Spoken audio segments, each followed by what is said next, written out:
terjadi di lingkungan kita dalam penatasan DNN. Jadi beberapa kondisi yang dikaitkan dengan belanjanya, akun belanjanya seperti apa. Nah, itu sebenarnya tadi listnya panjang ke bawah.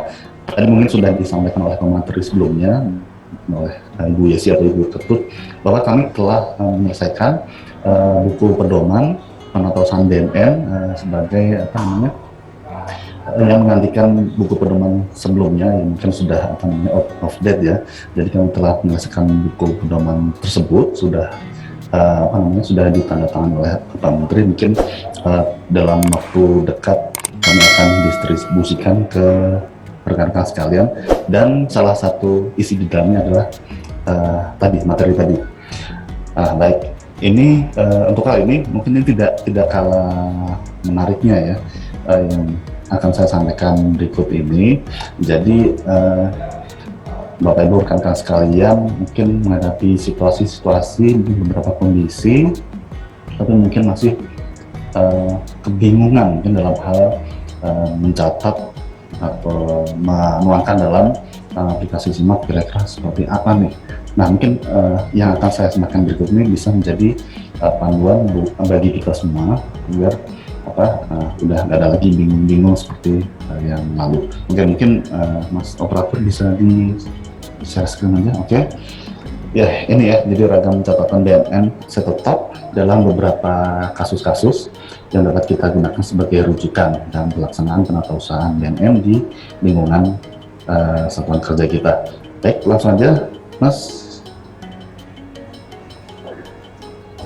Nah, jadi di layar seperti yang rekan-rekan lihat ada beberapa kondisi, ya,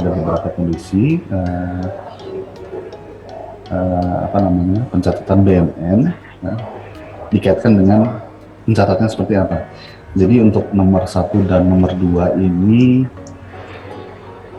terkait pencatatan jalan ya. Mungkin tadi sudah disinggung sedikit oleh Bu Ketut pada materi aset tetap bahwa terkait JIJ ini kemarin pada waktu audit BPK ada pertanyaan dari BPK ini kenapa kita punya jalan gitu. Nah, jadi sebenarnya tidak satu bahwa kita tidak boleh punya jalan, tetapi mungkin kita ada beberapa argumen-argumen yang mendasari bahwa kita mencatat itu sebagai jalan atau tidak. Jadi untuk yang pertama,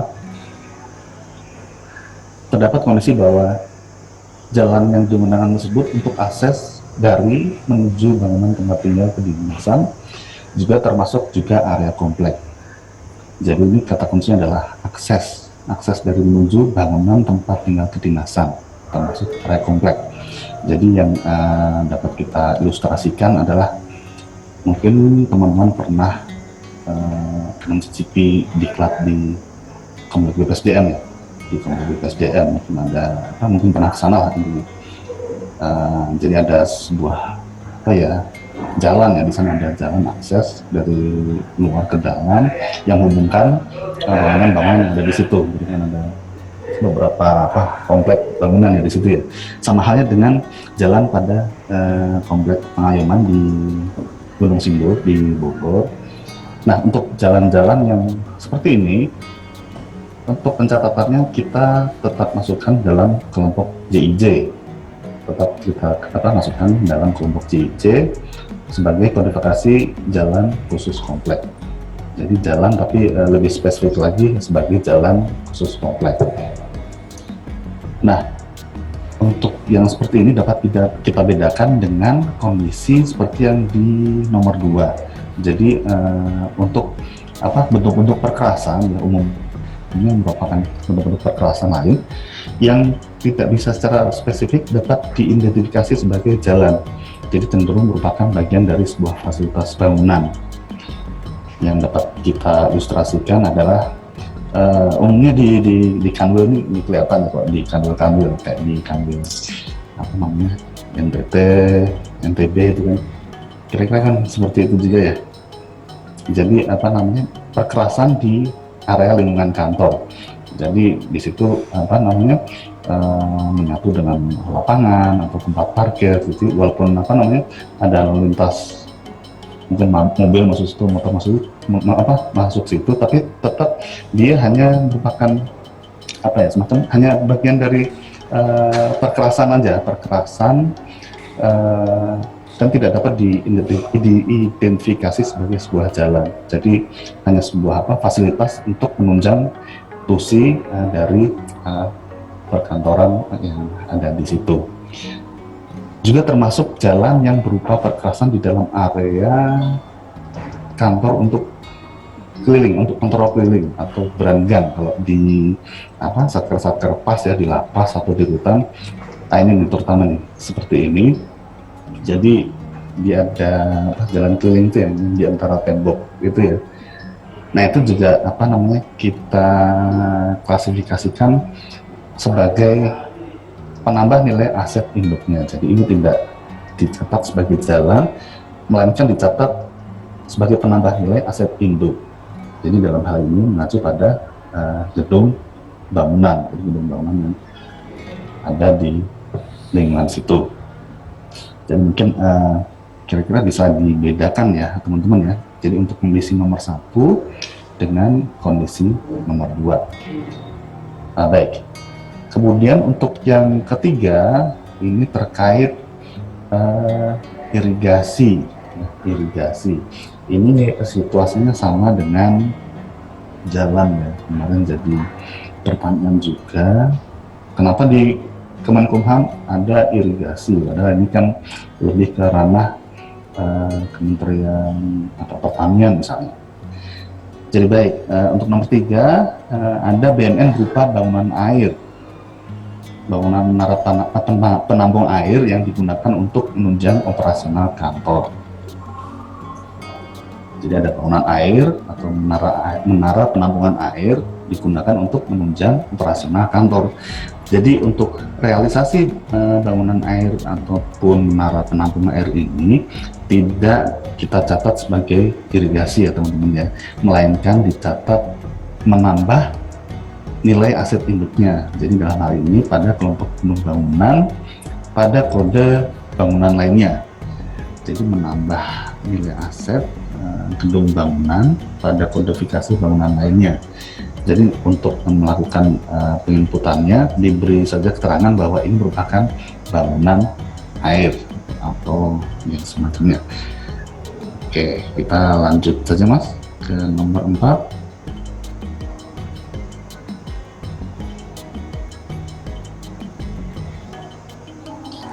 Nah ini masih berkaitan dengan irigasi lagi. Nah kalau yang ini terkait saluran ya, saluran got, parit atau jenisnya ya, saluran pembuangan air kotor limbah.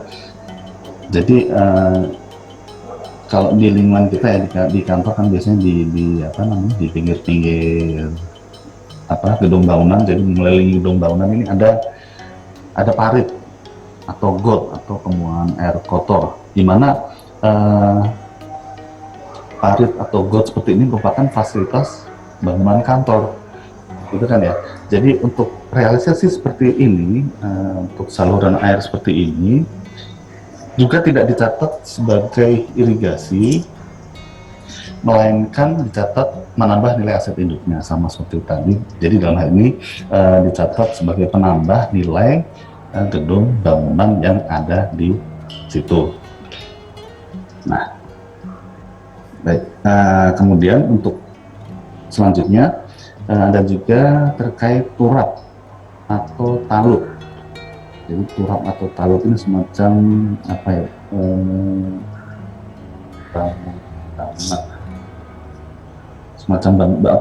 bangunan miring tuh ya, buat penahan tanah itu ya Bapak Ibu ya. Jadi misalnya di pinggir-pinggir sungai ada ada tembok penahan. Nah itu namanya turap atau talut.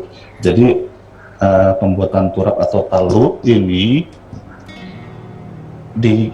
dibangun untuk menunjang, mendukung atau menopang sehingga aset induknya dapat berfungsi dengan baik sesuai dengan seharusnya.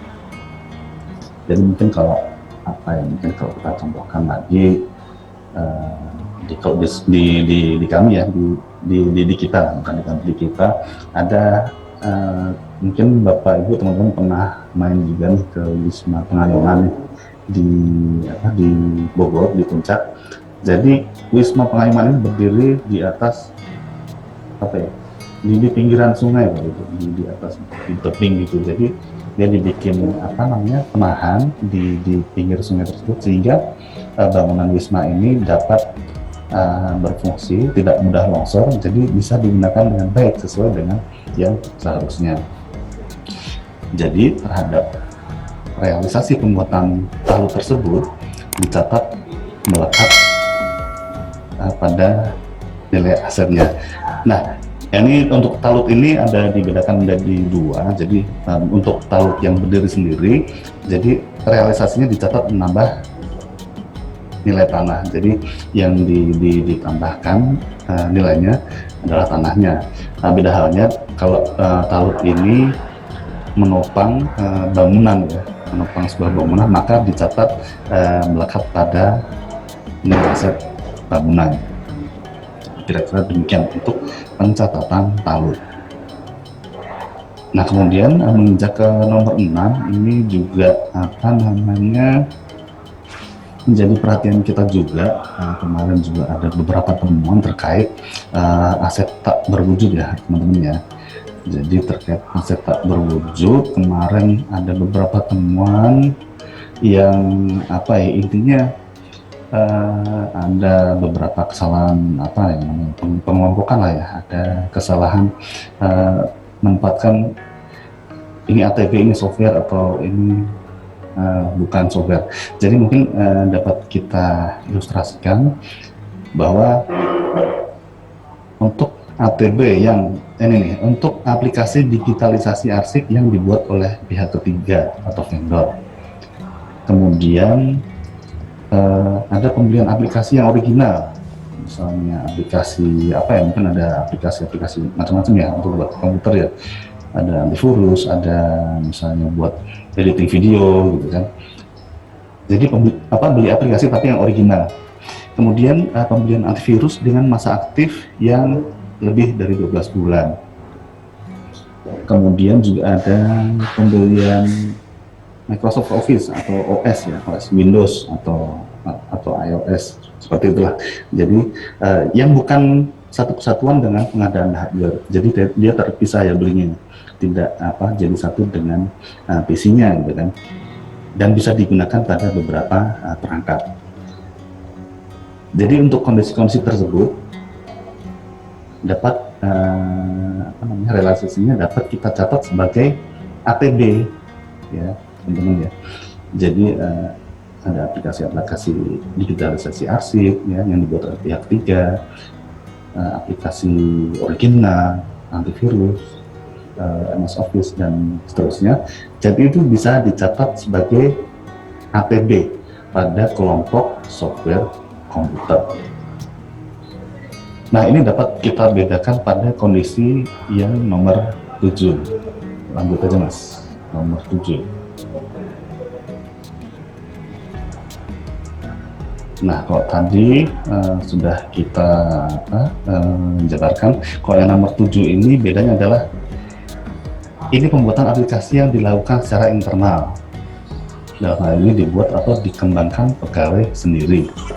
Jadi mungkin tadi sudah sempat disinggung juga oleh Dr.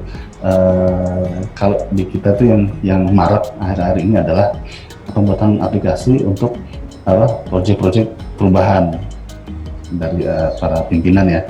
Jadi dibikin sendiri, mungkin dengan sumber daya yang ada secara internal di situ, dibikin sendiri, gitu kan, secara internal. Kemudian ada lagi pembelian antivirus yang masa aktif di bawah atau sampai 12 bulan. Jadi 12 bulan ke bawah. Kemudian ada juga pembuatan website kantor yang dibuat atau dikembangkan internal pegawai.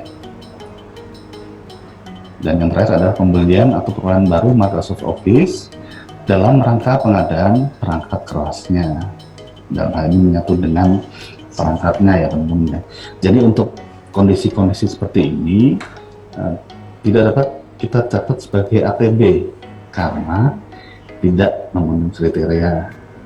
Nah, sebagai contoh tadi ya, untuk pembuatan aplikasi yang dilakukan secara internal untuk proyek-proyek perubahan atau sejenisnya, kita agak susah mencatat sebagai ATB karena kita nggak bisa mengukur nilai perolehan dari aplikasi yang kita buat gitu, tidak bisa diukur.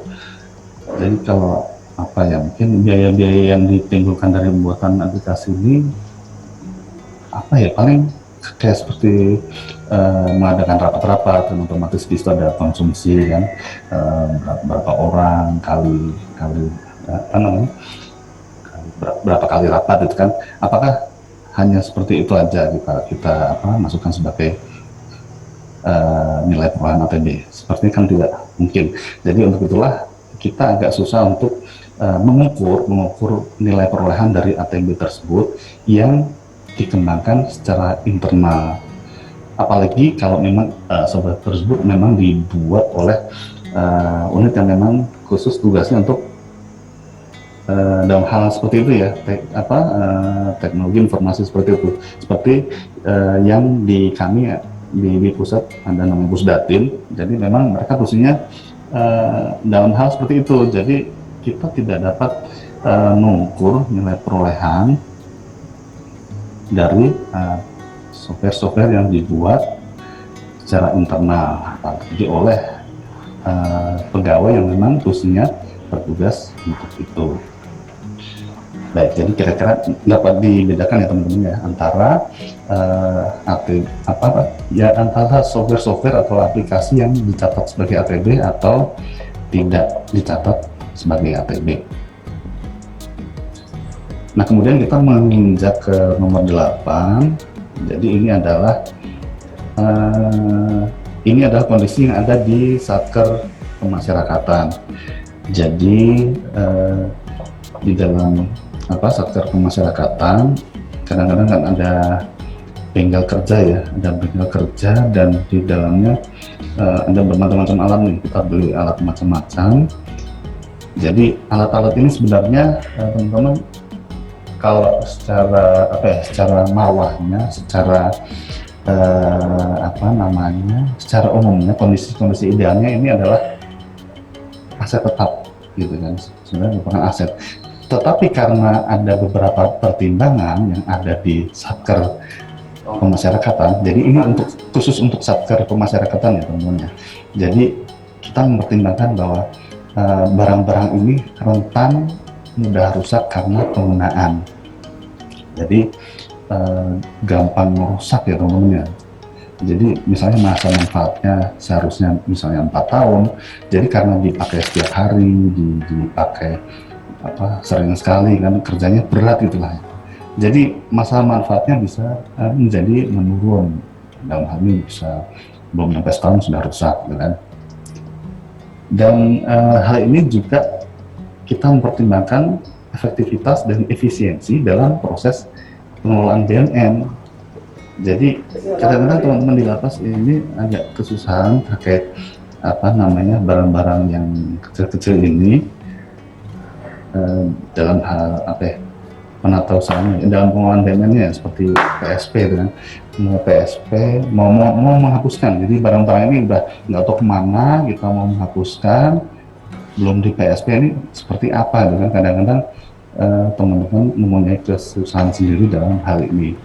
Nah, makanya dalam upaya efektivitas dan efisiensi dalam proses pengelolaan BUMN, kita coba susun sebuah kebijakan bahwa untuk alat-alat ini kita kelompokkan sebagai persediaan.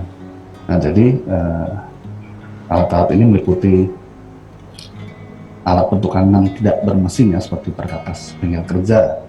Jadi ada gergaji, ada ketam, ada bor, pahat, dan seterusnya. Juga peralatan pertukangan besi seperti tanggem, gunting plat, dan seterusnya. Kemudian apalagi nih Mas? Next.